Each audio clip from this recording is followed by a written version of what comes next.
Annyeong, I'm Chef Atulia. Today I'm gonna show you how to make the best vegan kimbap. Let's get started. Here I prepared some of the basic filling ingredients for my vegan kimbap. This is 단무지. This is pickled daikon radish. You can buy it at the grocery store, but I love making it at home because it tastes so much better. This recipe, I will link it at the end of this video and also link it in the description box below. Next, we have uong. This is braised burdock. I know burdock looks a little bit intimidating to cook with, but in kimbap, when you braise it in this yummy marinade, it's so good and it's perfect for kimbap. And this is how I made it. Into a medium pot, add 2 cups or 460 grams of water, a 1/4 cup or 50 grams of organic cane sugar, 6 tablespoons or 90 grams of tamari or soy sauce of your choice. Peel the skins of 2 large burdock roots and cut them into strips. Place the cut burdock root strips into the pot. Go ahead and mix it up. Bring this to a boil, then reduce to a simmer, and you're gonna braise this until all the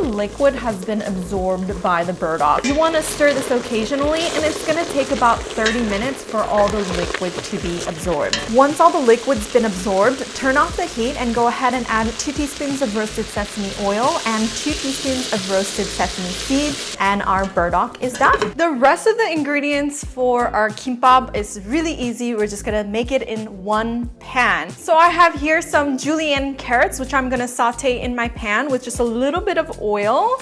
There it goes. I'm just gonna season this with a little bit of salt and pepper to taste. And you're just gonna saute these until they're lightly cooked. That looks about done. You don't wanna overcook your carrots because nobody likes mushy carrots, okay? So I'm gonna put a little bit of my carrots on my beautiful plate. Next, we're going to pan fry our tofu. I took a package of tofu, patted it dry with some paper towels. And here I just cut them into slabs or planks. And we're going to pan fry these in our pan with some oil. And I cut them into planks because if I have a bunch of strips, it's gonna be like a lot of flipping a bunch of strips of tofu and they're all gonna probably break apart. So I figure you can just pan fry the slabs and then cut the tofu after it's pan fried. Gotta lay it away from you so that the oil doesn't splatter on you.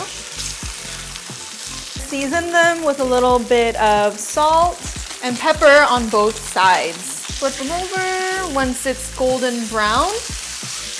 Once you flip them over, go ahead and season the other side as well with salt and pepper. And you just want to cook these on the pan until they're nice and golden on both sides. Okay, this looks nice and golden. Go ahead and remove them from the pan. We're gonna let those cool off before we slice them into strips. Now I gotta figure out how to clean up this mess. Next, I'm gonna saute 2 bunches of spinach, and typically you would blanch this in boiling water, but you already have to do so much prep. You don't wanna get another pot of water boiling, so might as well just do everything in one pan. Just add a little bit of oil into your pan, start adding your spinach in, and just get nice whole spinach, not baby spinach for this. I might have to do this in a few batches.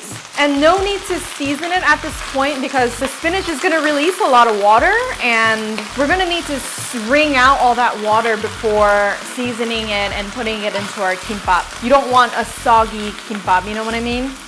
You're really gonna lightly saute this. Just as soon as it gets wilty, take it out. Saute the spinach. Looks about right. Remove that. There's our spinach. I'm just gonna let this cool off to the side, and then when it's cool enough, I'm just gonna wring it out with my hands and squeeze out all that excess juice. And then now we're going to get our mushrooms in. Before, I'm gonna give my pan a quick wipe. I'm gonna add a little bit of oil. And these are king oyster mushrooms that I've cut into strips. You can use any kind of mushrooms you like. Shiitake mushrooms are great. I love these king oyster mushrooms. I have about 4 of them. I'm gonna add them into my pan. These are gonna be for our bulgogi mushrooms. A lot of the times you're gonna find meat in kimbap and it's marinated in bulgogi sauce. It's kind of like a Korean teriyaki sauce. But before I add the marinade into the pan, I'm gonna sear off the mushrooms so they get some nice, beautiful golden color on them. That's how you draw out like delicious flavors from the mushroom. No need to season them because we're gonna put a very salty marinade on them. And also, when you're cooking mushrooms and you wanna get color on them, it's best to not season them with salt right away because that draws out moisture and you're gonna get soggy mushrooms rather than beautifully brown sauteed mushrooms. Now my mushrooms are nice and golden. I'm going to be adding in my marinade ingredients. This is 3 tablespoons of tamari or any kind of soy sauce will work. 2 tablespoons of sugar for sweetness. Maybe turn down the heat a little bit. Be careful not to burn it here. A little bit of sesame oil. This is, I think, a teaspoon of sesame oil and a tablespoon of sesame oil and then a teaspoon of sesame seeds. Don't worry about the recipe, I'll have it all linked in the description box. And you want the mushrooms to absorb all that yummy bulgogi marinade, and you actually want it to kind of coat the mushrooms and caramelize around them and reduce down a little bit. I forgot one ingredient, a 1/4 teaspoon of black pepper. I'm starting to see some caramelization, so I'm gonna turn off the heat, remove them from the pan. Okay, I'm gonna add a little bit of my mushrooms to my mise en place that I had earlier. The tofu's cooled down a bit, so I'm going to cut them into strips. So the tofu in this recipe is kind of like the egg replacer, because traditionally in kimbap, a lot of people put egg, and we're not gonna use egg because this is vegan. But the tofu is optional though. You don't have to do it. And you can also braise the tofu in that bulgogi marinade that we did in the mushrooms if you want to do bulgogi tofu instead of the mushrooms. So kimbap really is, you can have fun with it. You can put anything that you want, experiment a little, you know? So now my spinach is cooled enough to handle. So what I'm gonna do is squeeze out all the excess water.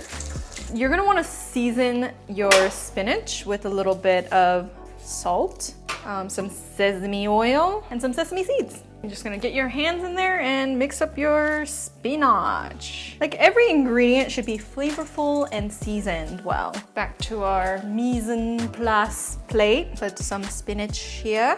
Oh, look at that, it's looking gorgeous. Now that our filling ingredients are all prepped, I'm going to be seasoning the rice. This is freshly cooked rice and this is how I cooked it. Take 2 cups or 400 grams of white short grain rice or sushi rice and then rinse it thoroughly until the water runs clear. Drain off the rice and add equal parts water, which is 2 cups of water. If you have a rice cooker, go ahead and set it to the white rice cooking setting and then just pop it in and turn it on. If you don't have a rice cooker, go ahead and use a heavy bottom pot. Bring it to a boil, then pop a lid on and reduce the heat to low or a gentle simmer. Cook the rice for about 15 minutes, then turn off the heat but keep the lid on. Allow the rice to steam for about 10 minutes with the heat off. Whether you use the rice cooker or the stovetop method, when your rice is done cooking, go ahead and fluff it up with a rice paddle. And that's how you make perfect rice for kimbap. So I have my freshly cooked rice, and to season the rice,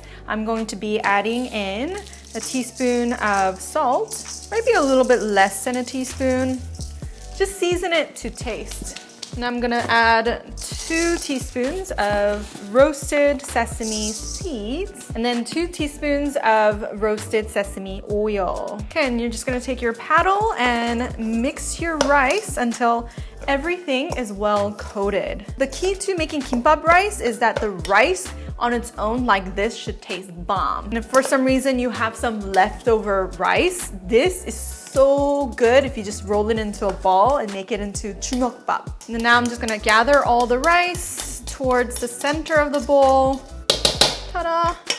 And then just take a damp towel and cover your rice so that it doesn't get dry as you're rolling the kimbap. Of course, you're gonna need kim. This is 구운 김밥용 김. This is roasted nori sheets for kimbap or sushi. Yeah, and you can get these at the Japanese or Korean grocery store. You can get one of these sushi or kimbap rolling mats at the Asian grocery store for very, very cheap. You don't absolutely have to have this to roll kimbap. It just rolls it a little bit tighter. I'm gonna get 1 piece of kim, my nori sheet. It's kind of a rectangle, so the long side should be going perpendicular to you. And there's 2 sides. One side is shiny and the other side's a little bit textured. face the shiny side down, so that's gonna be on the outside of your kimbap. And before you start rolling your kimbap, have your mise en place ready, have all your ingredients in front of you, have a little bowl of water in case the rice wants to stick to your hands. You can just dab it in water and it won't stick. First thing I'm gonna lay down is the rice. It's about 3/4 cup of rice for each roll. Dipping my hand in a little water and spreading the rice. You want to leave about 1 inch of space up top and then just spread the rice. You don't need to take the rice all the way out to the edges. Yeah, and some people like more rice, some people like a little less rice and more filling. You just gotta experiment and find what you love. And if there's little holes, no worries. You can just take a little bit of the rice and fill it in. Then we're gonna go in with our filling ingredients. First, our 단무지. And it's okay if your ingredients stick out. That's actually good because the ends, like everybody loves eating those because there's a little extra bits. I'm going to go in with my braised burdock, couple strips of that. And you don't want to get too greedy and overstuff your kimbap, then it's going to be really hard to close it. And also the flavor balance won't be right. Just keep that in mind when you're rolling them. Okay, and carrots.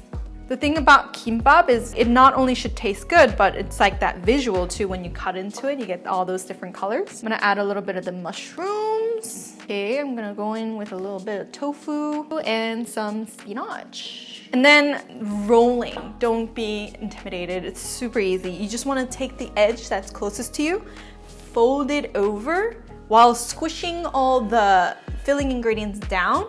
And you want to meet that edge of rice on the other side. So you want this side to kiss the other side. I'm just gonna kind of use my fingers right here to squish down the fillings. Let the two ends meet and kiss each other. And then the nice thing about having the mat is you can kind of tug the mat a little bit to make it a little tighter. Now I'm just gonna roll it all the way through.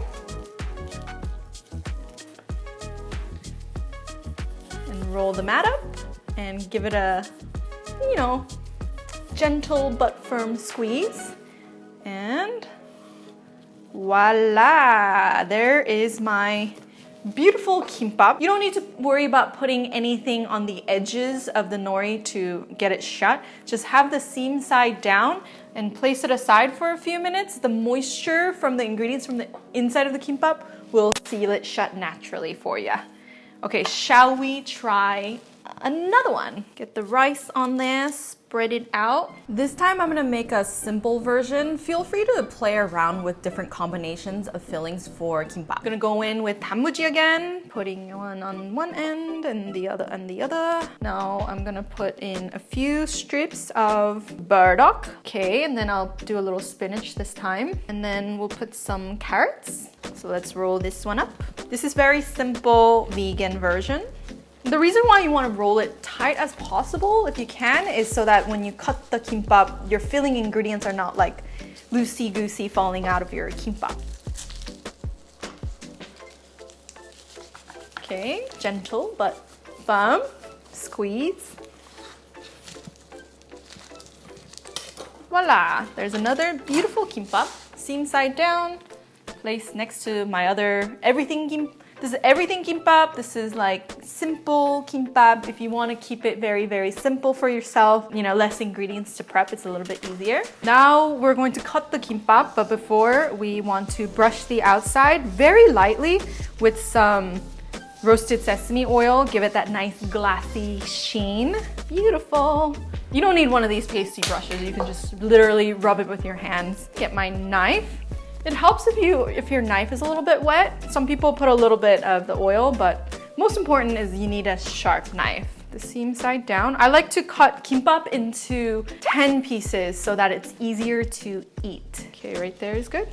Cut it in half. Oh, 너무 이뻐. And then each piece is gonna be cut into 5 pieces. So I like to next cut the 꽁지, which is the ends.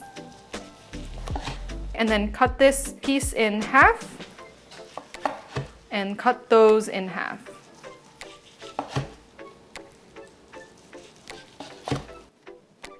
Whoa! 완전 맛있겠는데? Looks so good. I'm gonna do the same thing on the other side. Cut the 꽁지. Okay, and then cut in half. And then cut in half again for a total of 10 pieces. Just plate this up.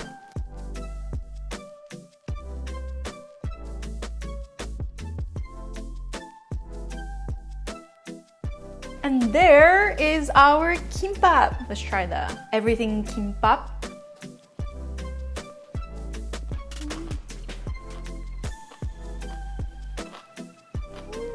Tastes so good. It's like the real deal. Definitely there's some extra flavors going on in here, especially the mushrooms are so yummy. Now let's try the very, very simple kimbap. That is really good. This simple kimbap is perfection on its own. You can't go wrong. You have perfectly cooked rice that's perfectly seasoned, some carrots, some spinach, and the 단무지 that's homemade. It's so yummy, and the braised burdock for some of that like soy saucy sweetness. It's perfection. So there you go, my kimbap recipe. If you like this video, give it a thumbs up and subscribe to my channel, and I'll see you guys next time. 안녕!